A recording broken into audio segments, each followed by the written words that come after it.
Hello everyone, welcome back to the channel and welcome to a discussion. I'm gonna go ahead and mute flight sim in the background. We'll get to that in a second. We're gonna talk today about not this F-35, this is obviously a Hill Air Force Base F-35, but the F-35 that went down in Alaska not too long ago, 2 days ago actually, as of recording this. I generally like to wait 1 to 2 days after an event just to let all of the dust, no pun intended, settle before really diving into any serious discussions. And this is an okay, well, I shouldn't say okay because we did almost like 100. What's the unit price of the F-35? It's a lot. 100 and something million, or like 80 millions of dollars gone. But the pilot made it out safe. I guess we'll skip the boring intro-y stuff and go ahead and pull up Bunker 530, coming in clutch again with the war footage, my brother. So I guess, you know what, we'll let it play in full first and then I'll kind of just step-by-step break down the video.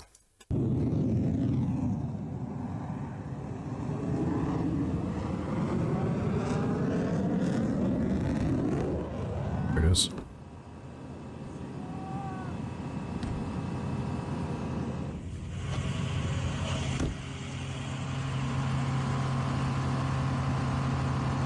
So there's your pilot with the chute.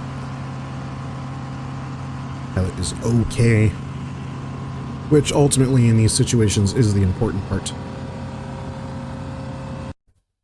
So that's the video in entirety. Let's break it down.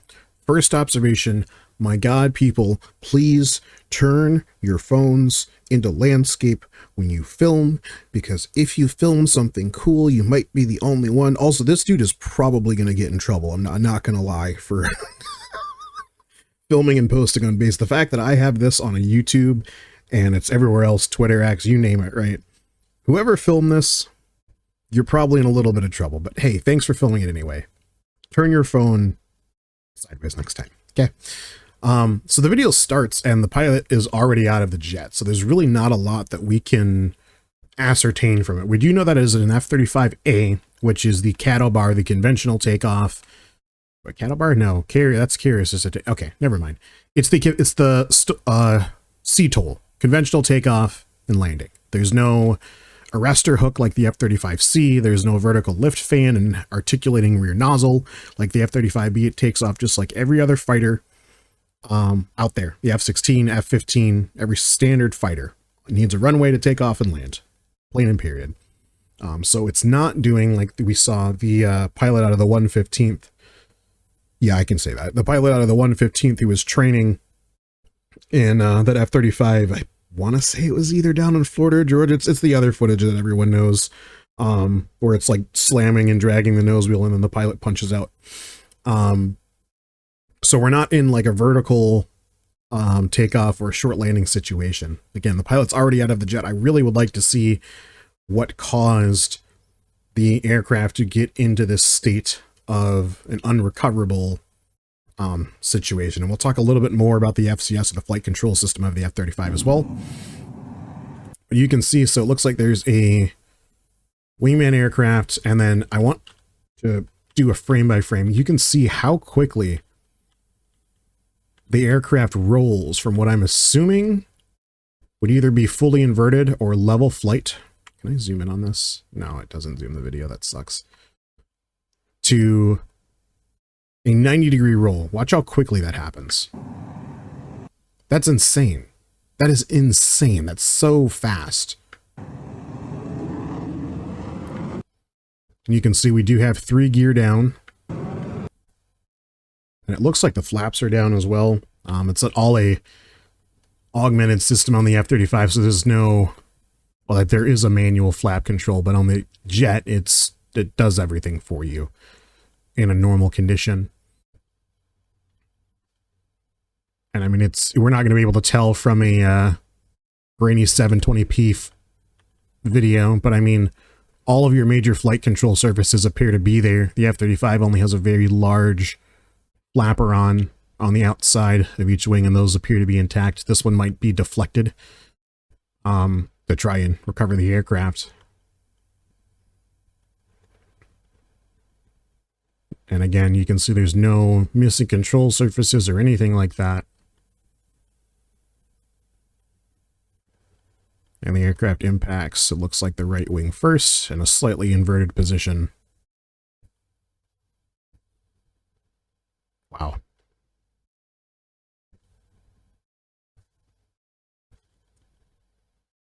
Deep snow, fuel ignites almost immediately, creates a snowy fireball. So, that's unfortunate. Again, large amounts of money lost. There is a press release. We're going to go ahead and scrub through this. It is 6 minutes long. We are not going to listen to all 6 minutes. My name is Colonel Paul Townsend. Today at 12:49 local, a U.S. F-35 assigned to the 354th Fighter Wing crashed near the airfield on Eielson Air Force Base with the single pilot safely ejecting. The pilot is safe and in stable condition and is being evaluated at a local medical facility. We take a priority in the health, safety, and security of our personnel. Please know that the United States Air Force will conduct a thorough investigation into the cause of this incident. In addition, I'd like to emphasize that stopping along the Richardson Highway adjacent to the airfield and fence line of Eielson Air Force Base poses a safety hazard and impedes recovery efforts. Federal law also prohibits any photography that occurs along this stretch of highway. And you're going to jail if you do. Thank you so much for the community support.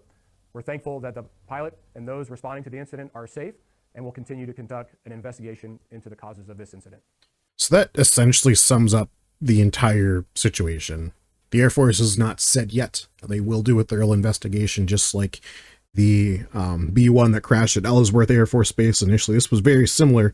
Hey, we don't know what happened. The airplane crashed. And then they came out later with, I think it was either pilot or crew-induced failures. I think it had something maybe to do with ice or low visibility, something like that. I can't remember exactly what the resolution on that was, but...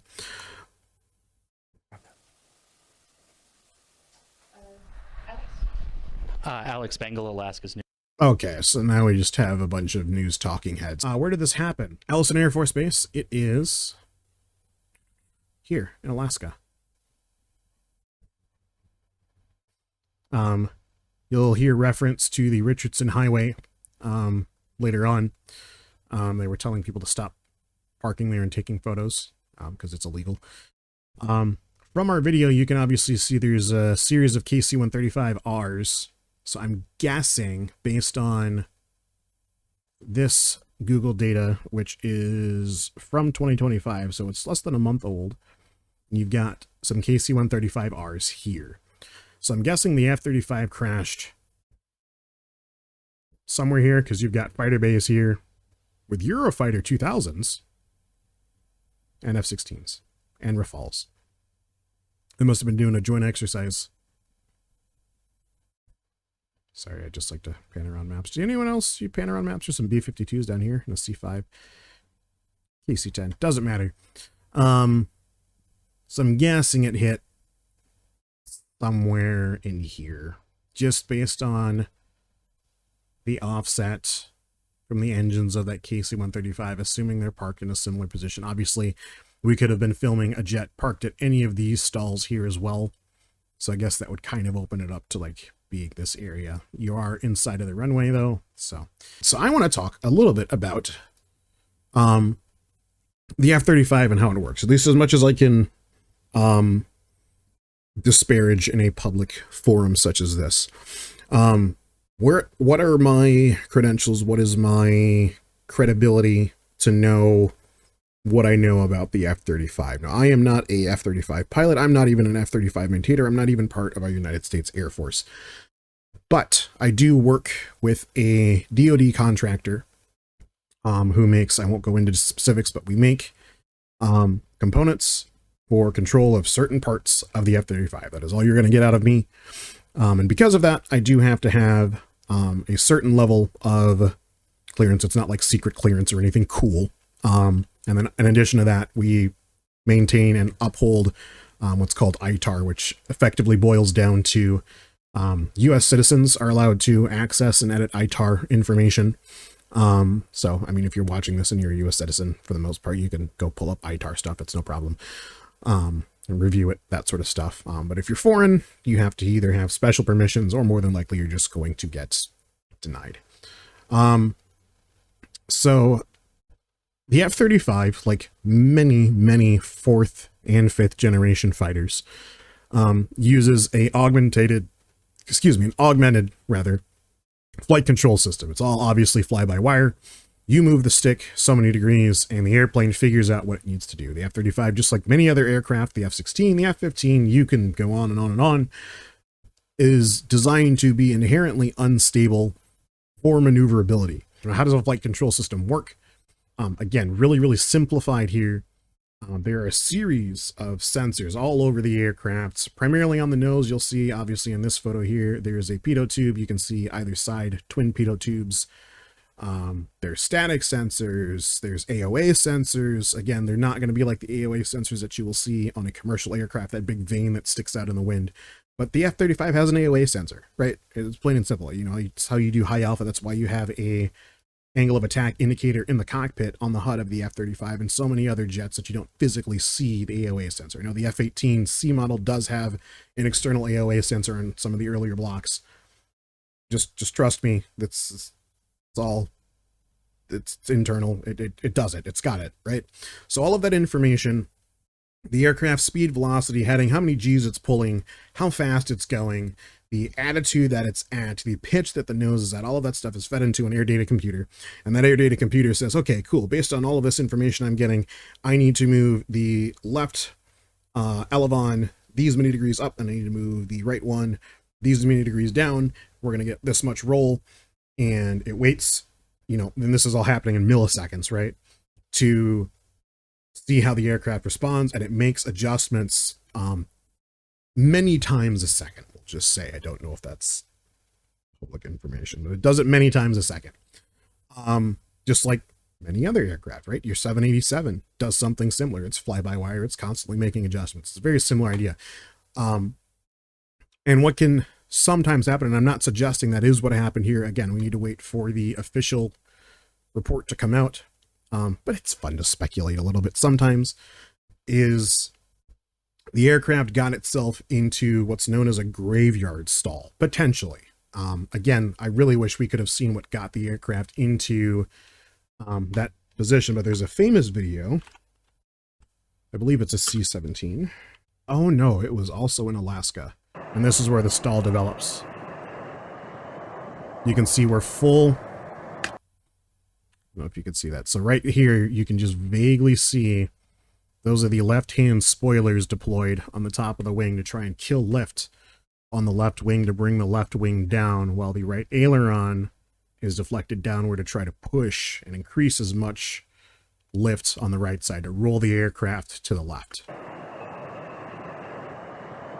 But even though that spoiler line is deployed, you can see the aircraft is not rolling back to center.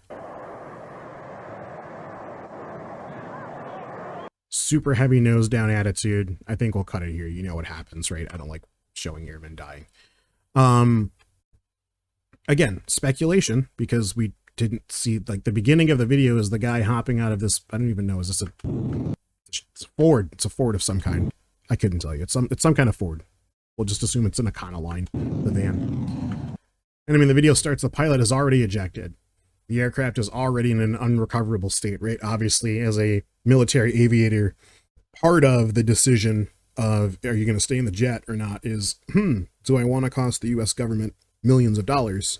Because if I'm out of this jet, it's going down, right? The one that, the pilot that ejected, God, I'm just doubling down on myself, because the pilot who ejected out of the F-35 and, what was that, like South Carolina or something, it flew for some odd miles and straight level flight before it crashed. But anyway,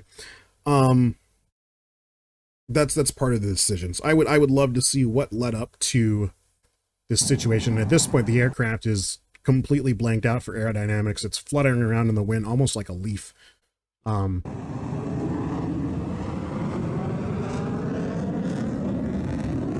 So that's it.